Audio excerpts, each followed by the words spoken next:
नमस्कार. श्री स्वामी समर्थ सर्वांना. तुमच्या सर्वांचं आपल्या या यूट्यूब चॅनलवर खूप खूप हार्दिक स्वागत आहे. बघा, 27 मे वार बुधवार या दिवशी कमला एकादशी आली आहे आणि ही एकादशी ज्येष्ठ महिन्यातील बुधवारी आल्यामुळे ह्या एकादशीला अधिक महत्त्व प्राप्त झालं आहे. बघा, ही एकादशी बुधवारी आलेली असल्यामुळे या दिवशी आपण जे पण काही उपाय करू याचं अधिकाधिक फळ आपल्याला प्राप्त होणार आहे. त्यातल्या त्यात ही एकादशी बुधवारी आलेली आहे आणि ही एकादशी आपल्याला 3 वर्षातून एकदा येते. त्यामुळे या दिवशी आपण आवर्जून आपल्या समस्या सोडवण्यासाठी, आपल्या आर्थिक अडचणी दूर करण्यासाठी, जर का तुम्हाला खूप आर्थिक अडचणी असतील, समस्या असतील, तुम्ही खूप मोठ्या संकटातनं जात असाल, तर अवश्य तुम्हाला या एकादशीच्या दिवशी तुम्हाला एक दीपकवाला उपाय आणि स्वस्तिकवाला उपाय करायचा आहे. कारण हा उपाय ह्या एकादशीला ज्येष्ठ महिन्यातील बुधवारी करण्याला अतिशय महत्त्व आहे आणि हा संयोग पुन्हा पुन्हा येत नाही.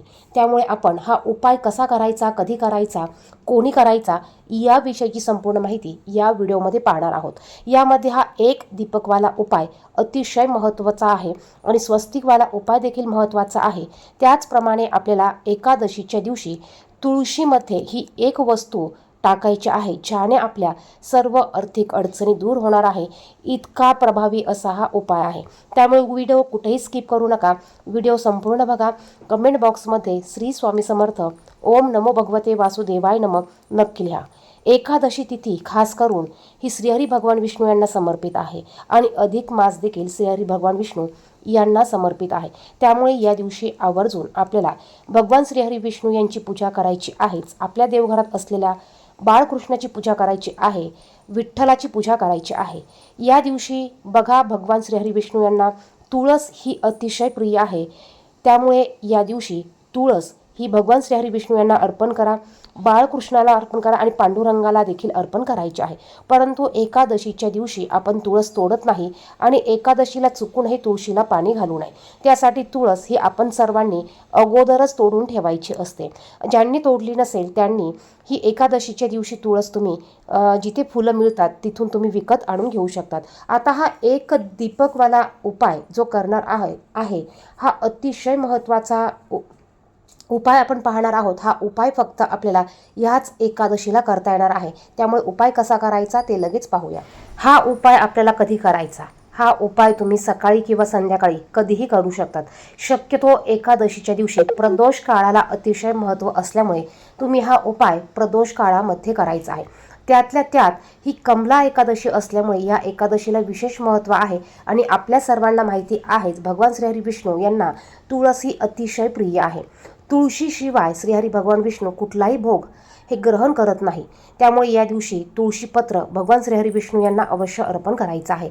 आता हा उपाय आपण जर का आपली एखादी इच्छा अपूर्ण राहिलेली असेल, एखादी इच्छा पूर्ण होत नसेल, अशा इच्छापूर्तीसाठी देखील आपण हा उपाय करू शकतो.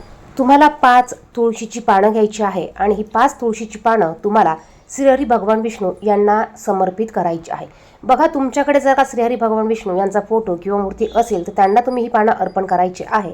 आणि जर का नसेल तर त्यांचं कुठलंही रूप असू द्या, त्यांचं रूप आपल्या देवघरात असलेल्या बाळकृष्णाच्या मूर्तीला देखील तुम्ही ही 5 तुळशीची पानं तुमची इच्छा व्यक्त करत तुम्ही अर्पण करू शकतात. तुम्हाला तिथे बसून 11 वेळा किंवा 108 वेळा ओम नमो भगवते वासुदेवाय नमः हा मंत्र म्हणायचा आहे. बघा, ओम नमो भगवते वासुदेवाय नमः हा मंत्र म्हणायचा आहे आणि तुमची इच्छा तुम्हाला श्रीहरी भगवान विष्णू यांना सांगायची आहे. बघा, अतिशय महत्त्वाचा उपाय आहे. या दिवशी आपण भगवान विष्णूंना जे पण काही मागू, जी पण इच्छा म्हणून ती इच्छा आपली पूर्ण होणार आहे.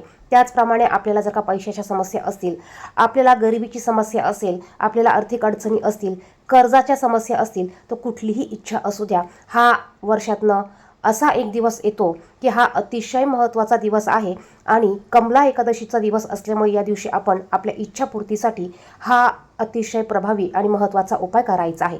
त्याचप्रमाणे आपल्याला तिथे एक गोल दिवा प्रज्वलित करायचा आहे. एक वात असलेला तुपाचा दिवा देखील आपल्याला प्रज्वलित करायचा आहे. यानंतर दुसरा उपाय कोणता करायचा ते पाहू. दुसरा उपाय बघा, जर का आपल्याला धनहानी होत असेल, आर्थिक अडचणी येत असेल, एक रुपयासाठी आपल्याला कष्ट करावे लागत असेल, एक रुपयासाठी आपण खूप कठीण कष्ट करत असेल तर त्यासाठी हा उपाय करायचा आहे। हा उपाय आपल्याला एकादशीच्या दिवशी रात्री झोपण्यापूर्वी करायचा आहे। आता यासाठी आपल्याला एक मातीचा दिवा घ्यायचा आहे। शक्य झाल्यास तुम्ही कणकेचा दिवा घेतला तरी चालेल, कारण कुठलाही उपाय करण्यासाठी कणकेचा दिवा हा सर्वोत्तम मानला गेला आहे। कणकेचा दिवा घेताना यामध्ये आपल्याला मीठ घालायचं नाही, बिगर मिठाचा कणकेचा दिवा बनवायचा आहे, किंवा तुम्ही मातीची गोलपंती घेतली तरी चालेल। आता ह्या उपायासाठी आपल्याला तुळशीची सुकलेली काडी लागणार आहे।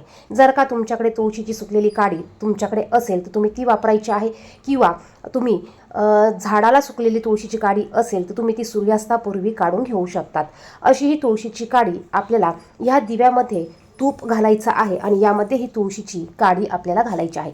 आता ही तुळशीची काडी पटकन पेटत नसेल तर आपल्याला एक कापसाची वात घ्यायची आहे आणि ही वात या तुळशीच्या काडीला गोल गोल करून आपल्याला गुंडाळून घ्यायची आहे। आणि अशी ही कापसाची वात घातलेली तुळशीची काडी या शुद्ध गाईच्या तुपाच्या दिव्यात आपल्याला ठेवायची आहे। आता यानंतर हा दिवा आपल्याला कुठे प्रज्वलित करायचा, तर हा दिवा आपल्याला भगवान श्रीहरी विष्णू यांच्या फोटोसमोर किंवा मूर्तीसमोर प्रज्वलित करायचा आहे, किंवा त्यांचं रूप असलेल्या देवतांसमोर म्हणजेच श्रीराम श्रीकृष्ण यांच्यासमोर प्रज्वलित करायचा आहे, किंवा हा दिवा तुम्ही तुळशीसमोर देखील प्रज्वलित करू शकतात।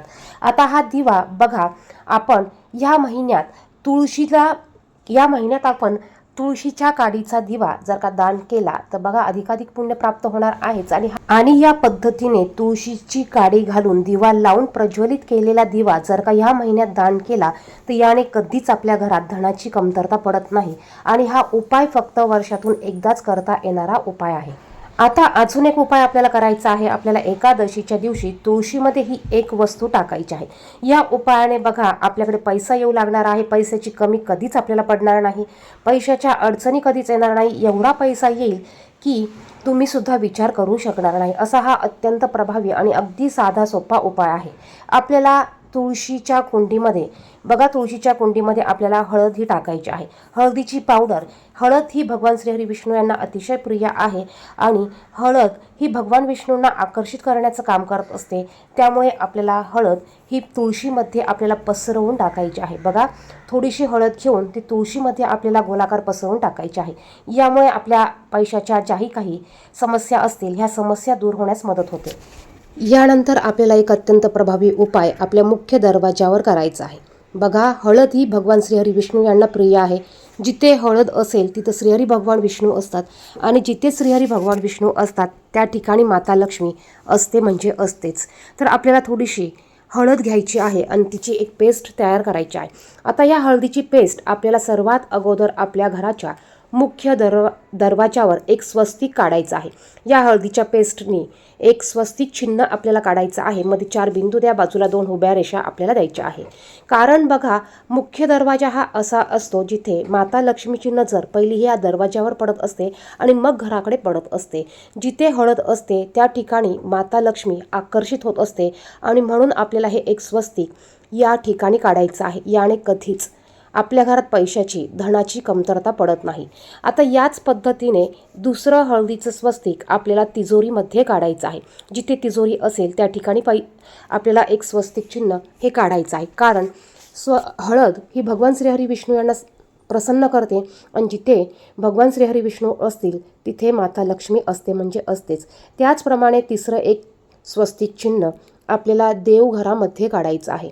बघा, तुमचं देवघर जिथे असेल तुम्ही तिथे किंवा देवघराच्या पाठीमागं भिंतीला तुम्हाला एक स्वस्तिक चिन्ह याच पद्धतीने काढायचं आहे। यामुळे माता लक्ष्मी ही घरात अखंड वास करते, कारण ज्या ठिकाणी हळद असते त्या ठिकाणी भगवान श्रीहरी विष्णू यांचा वास हा असतोच। त्यानंतर आपल्याला तुळशीच्या पानाचा अत्यंत प्रभावी आणखीन एक उपाय या दिवशी करायचा आहे।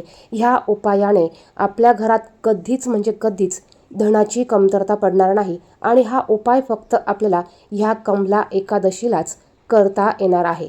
तर या उपायासाठी आपल्याला 3 तुळशीची पानं घ्यायची आहे। पहा, 3 तुळशीची पानं घ्यायची आहे, आणि आपल्याला थोडीशी हळद देखील लागणार आहे।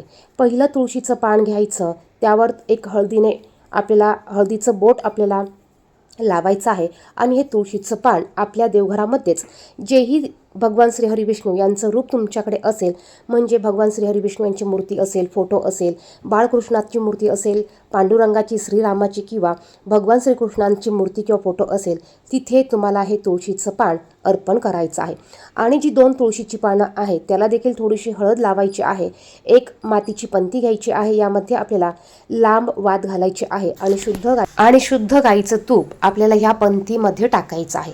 ही पंथी, हा दिवा आणि आपल्याला ते 2 तुळशीची पानं हे आपल्या घराच्या बाहेर असलेल्या तुळशीपाशी घेऊन जायचे आहेत आणि हे 2 पानं तुळशीसमोर आपल्याला ठेवायचे आहेत आणि दिवा देखील हा आपल्याला तुळशीपाशीच हा प्रज्वलित करायचा आहे. बघा, हे दीपदान आपल्याला ह्या एकादशीच्या दिवशी आवर्जून करायचं आहे, कारण अधिक मासात दीपदान करण्याला महत्त्व आहेच, त्यातल्या त्यात ह्या एकादशीला दीपदान करण्याला अधिक महत्त्व आहे. आणि हा उपाय फक्त वर्षातनं एकदाच करता येणार आहे आणि ह्या उपायाने आपल्याला कधीच आपल्या घरात धनाची कमतरता पडणार नाही. कारण आपल्या सर्वांना माहिती आहे, श्रीहरी भगवान विष्णू यांना भोग हे तुळशीपत्र अर्पण केल्याशिवाय पूर्ण होत नाही आणि तुळशीपत्र, तुळस ही भगवान श्रीहरी विष्णू यांना अतिशय प्रिय आहे. त्यामुळे आपण आवर्जून हे लक्ष्मी प्राप्तीसाठी, स्थिर लक्ष्मी राहण्यासाठी, पैशाच्या समस्या दूर होण्यासाठी आणि पैशाच्या अडचणी दूर होण्यासाठी अत्यंत प्रभावी असे उपाय आवर्जून आपल्या घरात करायचे आहे. धन्यवाद. श्री स्वामी समर्थ.